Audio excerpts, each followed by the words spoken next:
Hello, students. Good morning, good afternoon, good evening. I welcome you to my YouTube channel, Literary Passion. Dear students, as you know that I have been explaining and translating the history of English literature written by W.J. Long. So we are on the page number 19 and paragraph 3. All this is purely mythical. यहाँ पर बताया गया कि ये सब कुछ पूरी तरह से मिथिकल है.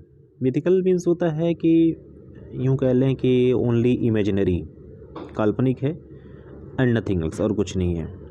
क्या बताया गया था इससे पहले आपने देखा था इससे पहले वाले पैराग्राफ में कि बीवुल्फ के बारे में लिखे गए जो स्कॉलर्स ने जो भी कुछ लिखा है, उनकी रचनाओं में कितना वेरिएंस डिफरेंस देखने को मिलता है. और अलग अलग स्कॉलर जो है उनके ऊपर जो भी किताबें लिखते हैं सब में सबके जो कंसेंसस है, जो मत हैं वो अलग अलग हैं, वेरी करते हैं. और उसकी जो ब्रेवरी है, बहादुरी है, उसके बारे में भी इससे पहले आपने पढ़ा कि वो कभी भी किसी के सामने झुकता नहीं था बीवुल्फ, और ना ही सिर्फ जो है जो उसकी जो नेचुरल फोर्सेस थी वो उसके सामने हॉस्टाइल हो गई थी. हॉस्टाइल मीन्स क्या होता है, दुश्मन बन गई थी, और उससे भी वो मतलब ओवरकम कर लिया था, उसको भी ओवरकम कर लिया था.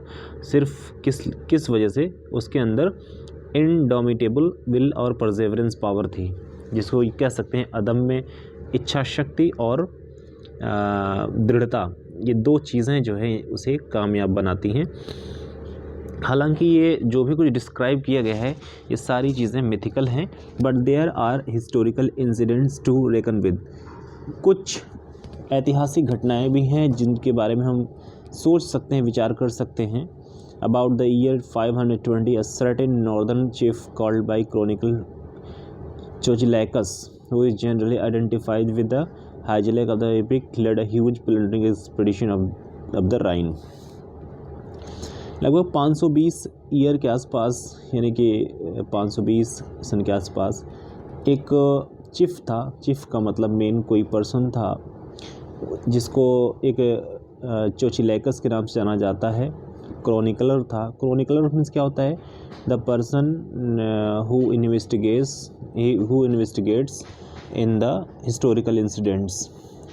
यानी यूँ कह लें कि ऐतिहासिक कोई पर्सन या इतिहासविद, उसे क्रॉनिकलर कहेंगे, इतिहासकार कहेंगे, जिसका नाम था चोचिलैकस. और इसको जो है हाइजेलैक के साथ आइडेंटिफाई किया जाता है, यानी कि हमेशा उसकी पहचान जो होती है वो हाइजेलैक से होती है. और हाइजेलैक कौन था, वो Hygelac was the king of Geats, और Geats were the Germanic people of the tribes, and Hygelac was the king. Hygelac जो था वो राजा था जिएट्स का. उसने क्या किया, राइन नाम की जो नदी थी उसके आसपास के क्षेत्र तक एक जो है लूटपाट का एक अभियान चलाया, और बहुत बड़े पैमाने पर. After a succession of battles he was overcome by the Franks. बहुत सारे लड़ाइयाँ लड़ी, इसके बाद क्या हुआ, फ्रैंक्स ने उन्हें हरा दिया. फ्रैंक्स कौन थे, जर्मेनिक पीपल्स थे. क्या किया, हरा दिया. But and now we enter a legendary region once more. हार तो गया, लेकिन एक बार फिर जो है एक उसकी ये कह सकते हैं कि एडवेंचरस मोड़ उसकी लाइफ में मोड़ आती है. और एक बार फिर ये देखने को मिलता है उसके वेलर के बारे में, उसके साहस के बारे में, उसके इनडोमिटेबल विल और परसेवरेंस के बारे में देखने को मिलता है. कहा जाता है कि not until a gigantic nephew of Hygelac had performed heroic feats of valour and had saved the remnants of the host by a marvellous feat of swimming. तो ये देखने को तब तक मिलता है उसके रीजन का मतलब क्षेत्र, लेजेंडरी का मतलब होता है कि कोई ऐसा पर्सन जो अपने कारनामों से बड़ा फेमस हुआ हो. तो लेजेंडरी रीजन का मतलब होता है एक ऐसा फील्ड जो बहुत फेमस हुआ हो अपने किसी ख़ास वजह से. तो ऐसे हीरो की बात हो रही है जो कि हार गया था, हाइजेलैक की बात हो रही है, और उस सर्टेन नॉर्दर्न चीफ चोचिलैकस की बात हो रही है. लेकिन होता क्या है, उसने जो हाइजेलैक का नेफ्यू था बड़ा ही भयानक और ख़तरनाक, बड़ा ही यूँ कह लें विशाल और बड़ा था, मैसिव था, बड़ा स्ट्रॉन्ग था। उसने अपने बहुत सारे हीरोइक फीट्स दिखे, फीट्स मीन्स करतब कह सकते हैं, यानी कि एक्शंस, अपने हिम्मत और साहस का परिचय दिया। और वेलर का मतलब होता है हिम्मत, साहस दिखाई उसने, यानी कि इसने स्ट्रॉन्ग विल और स्ट्रॉन्ग जो बॉडी थी उसका प्रदर्शन किया। और फिर क्या हुआ, उसने रेमिनेंट्स को सेव कर लिया। रेमिनेंट्स मीन्स क्या होता है, अवशेष या बचे हुए लोग, और of the host, host means कौन, झुंड या people, the collection, the group of the people, उनमें से जो बचे हुए लोग थे उनको बचा लिया। By a marvellous feat of swimming, यानी कि अपनी एक शानदार करतब दिखाते हुए, तैराकी की शानदार करतब दिखाते हुए उसने एक बहुत सारे रेमिनेंट्स को बचा लिया। The majority of scholars now hold that these historical events and personages were celebrated in the epic. बहुत सारे स्कॉलर्स इस बात पर जो है अपना एक कंसेंसस प्रेजेंट करते हैं, एक कंसेंसस प्रेजेंट करते हैं इस हिस्टोरिकल इवेंट्स पर, कि जो पर्सनेजेस हैं, पर्सनेजेस मीन्स कैरेक्टर्स, ये एपिक में सेलिब्रेट किए गए हैं।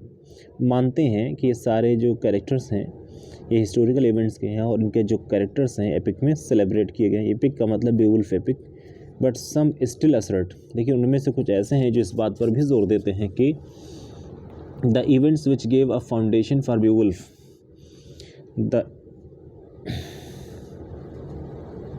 The events which gave a foundation for Beowulf occurred wholly on English soil where the poem itself was undoubtedly written. अब उनमें से कुछ इस बात पर भी जोर देते हैं, ऐसी घटनाओं पर भी जोर देते हैं जो कि बेवुल्फ पोएम का एक फाउंडेशन था, एक बेस था, और जो कि पूरी इंग्लिश बताया जाता है ये घटनाएं पूरी तरह से अंग्रेज़ी ज़मीन पर हुई थी। मतलब माना जाता है, कुछ लोग ये कहते हैं कि जो बेवुल्फ की जो घटना है वो इंग्लिश ज़मीन पर हुई थी, इंग्लिश कह सकते हैं कि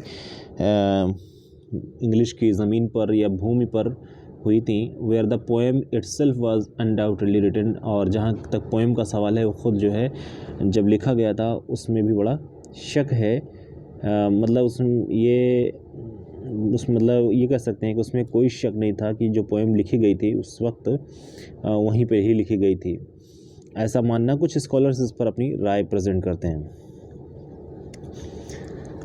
ओके, तो चलिए बाकी हम नेक्स्ट वीडियो लंबी हो जाती है, नेक्स्ट वीडियो में हम आपको एक्सप्लेन करते हैं।